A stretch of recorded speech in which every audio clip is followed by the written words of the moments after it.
Саламатсыздарбы, Мир 24 Чекит Кейджи каналынын жалпы көрүүчүлөрү. Бүгүн бизде эл адамы берүүсү алып баруучу мен Таттыбү Маданбекова. Төкмө келсе төр бошот дегендей, бүгүн биздин студиябыздын төрүндө төкмө акын, ырчы, кайталангыс талант, жүрөгү таза башкача акын Акматбек Султан уулу. Саламатсызбы, кош келипсиз. Саламатсызбы, саламатсызбы. Чоң рахмат, бар болуңуздар. Суроомду ушундан баштайын деп жатам. Алгач Кыргызстанга келгенде кандай сезимдер болду эле? Кыргыз коомчулугу сизди кандай кабыл алды? Кыргызстанга келгенде мындай тилдин кудурети жетпеген сезимдер болгон. Ушунчалык бир чексиздикке жеткен куш сыяктуу болуп көңүлүм эрген. Кыргыз эл абдан боорукер калк. Мен келгенде эл журтумдун мээримине абдан бөлөндүм десем болот. Биринчиден мен Айтыш коомдук фондунан Элмирбек Иманалиев деген устат тапкам. Келгенде Айтыштагы мен менен сапарлаш жүргөн акын жигиттерди биринчи тааныгам. Ошо кыргыз элин, кыргыз жерин көргөм, ошолордун баары эле мага зор бир керемет, күтүлбөгөн түбөлүктүү бакыттын белегиндей болгон. Ушул Айтыш деп калдыңыз, акын болуп калууңуздун жөнү кандай? Тубаса же өзүңүздү өзүңүз тактадыңызбы? Албетте баягы тубаса болсо керек. Баягы кийизди канча бышырган менен деле темир болбойт дейт кыргыз. Ошо талант болсо баягы адам деле темир таап алгандан кийин аны курчутса бычак болот да. Жөн койсо дат баскан бир темир болот, өнөр дагы ошондой болсо керек. Акындыкка жаңы келген Акматбек менен азыркы учурдагы Акматбектин айырмасы эмнеде? Айырмасы абдан көп. Жылдар өзгөрттү, чөйрө өзгөрттү. Мурда болсо баягы баарына ишене берген баягы жигит болсом, азыр абайлап алды артын ойлонуп, баягы барган сайын өнөрдүн милдетин сезип, өнөрдүн терең сырларын акырындан түшүнүп келатабыз. Бул өнөр болсо, аалам кандай чексиз болсо, өнөрдүн сырларын да Кудай ошондой чексиз кылып берсе керек. Күндөн күнгө үйрөнгөн сайын, ага жакындаган сайын жөнөкөй болуп, дагы керемет сыйкырлар ачылып атат деп ойлойм да. Өнөр жөнүндө сөз кылганда, негизи сиз айтышкандан сырткары дагы ырларды ырдап каласыз. Келиңиз сөзүбүз курулуусунан бир чыгармаңыз. Мен бул ырлар, ошол дастандар, болбосо санжыр айтуу, ушулардын баардыгы айтыш, ушулардын баардыгы биригип төкмөлүк деген улуу өнөрдүн бир бүтүн кылат да. Анан эми азыр заман башка болду. Мисалы, Союз келиши менен бизге опера, балет, дагы башка аспапчылыктар, башка жанрлар келип, биз да ошолорду туурап, өнөрүбүздү майдалап, жиликтеп баратабыз. Илгери бир гана ушулардын баарысын бир адамдын боюнан тапкан кезде, төкмө акын, ушул эл ырчысы, болбосо Тобул, Токтогул деген сыяктуу өзүнчө баа берчү экен. Быйылкы жылы Ашырал Айталиев улуу Залкар атабыздын 95 жылдыгы белгиленип атат. Көзү тирүү болгондо 95 жашка чыкмак экен. Ошол кишинин көптөгөн мурастары бар. Ошол ырларынан бир аткарып берейин. Чабандын саламы деген ырын ырдап берейин.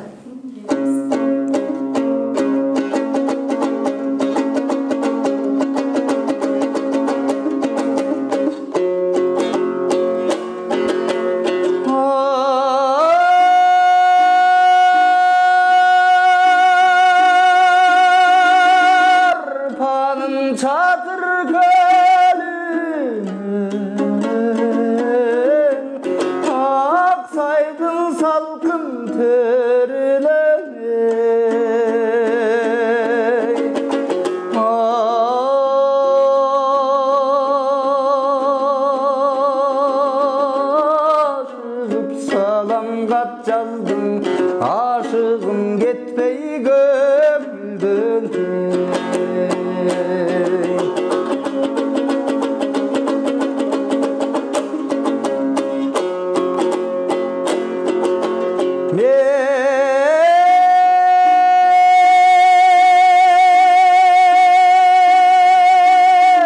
Benim sansız aylar bağamın acayip con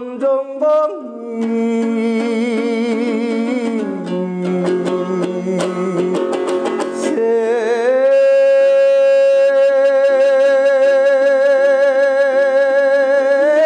okup yatkan gezegin dilimdin keni bordun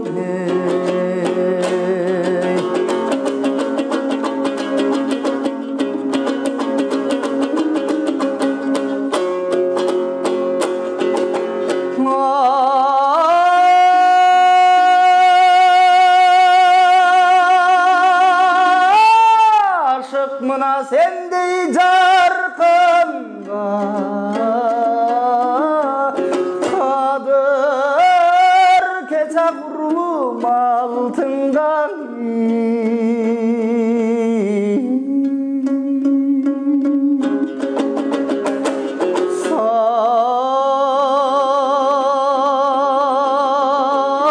sabahыңды sen жақсы оқу көп баспай шардыны паркында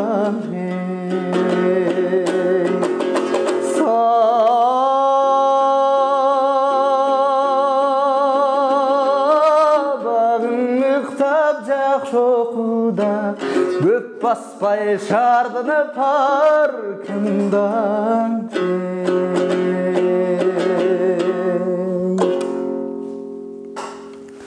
деген экен. Анан ушул ырлар эми бизге мурас болуп калды. Ушул ырлар ар бир ыр кыргыздын сүйүүгө, жашоого болгон көз караштарынын бир кичинекей башаттары. Ошол ырларды таза сактап, урпактарга тунук бойдон бөксөртпөй толтуруп жеткирсек, биздин өнөрдөгү дагы бир өтөлгөбүздөн кутулган болобуз. Чоң рахмат. Кийинки суроорумду узатайын. Кантип Элмирбек Иманалиевге шакирт болуп калдыңыз? Алгачкы жолуккан күнүңүздү эске түзүңүзбү? Элмирбек Иманалиевге ошо 2014-жылы келгенмин. Ушу жаз айлары болсо керек. Марттын баштарында Айтыш коомдук фондунда 10 күндүк деген сабак болот экен. Ошол кечтен эле. Анан мен ошого баргам. Барсам устатым түшкө тамактанууга кеткен экен. Анан бир канча убакыттан кийин келди. Анан салам бердим. Салам берсем ары төргө өтүп барат эле. Анан каяктан келдиң деди. Кытайдан келдим десем, кайрылып келип колумду бек кысып кучактап, азамат жакшы болуптур деп абдан жакшы кабыл алды эле. Анан ырдатты, салтка айланып калгандай саламдашып, анан саламдашып ырдадым. Ошо менен биздин устат шакирттик жашообуз ошентип башталган.